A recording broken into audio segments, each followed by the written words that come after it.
मुँह से फुलावता रे पंप नहीं रखल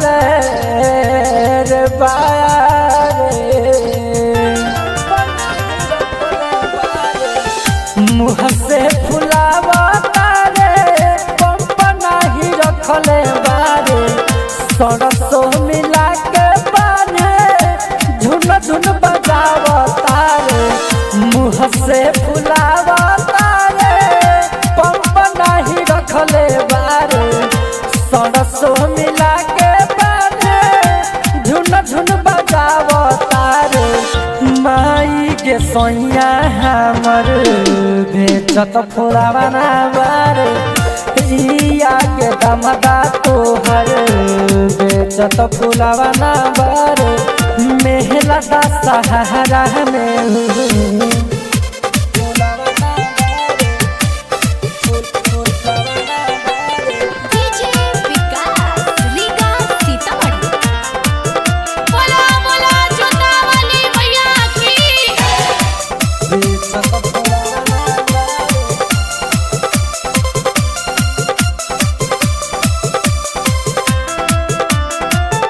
कहले कि बिजन सकराम कहनी कल पान के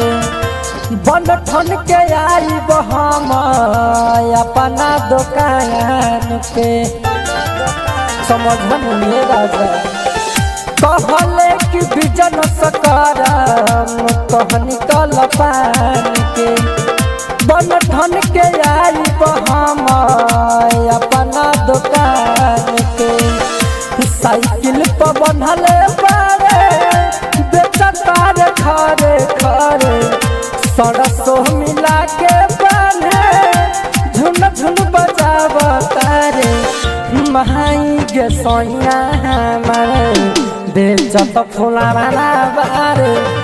इया के दमदा तोहर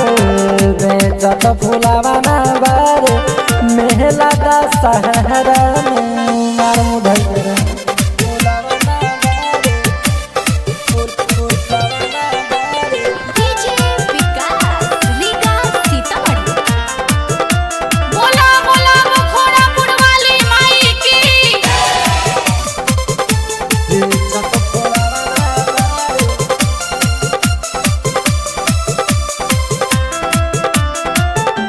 गे माई तो हानीला बड़का बड़का फेंकेले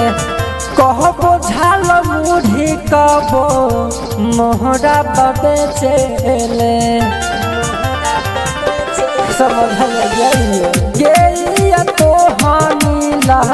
बड़का बड़का फेंकेले कहबो झाल मुढ़ी कबो मोहरा बेचेले राजा अभिनयस प्यारे बड़का बिजनेस मोयन बहारे इहे समझाई चंदन राइटर रंगन लाग समारे महाई गा सोइया हमारे बेचत फुलावना बहारे मेहला दा सहारा में बेचत फुलावना बहारे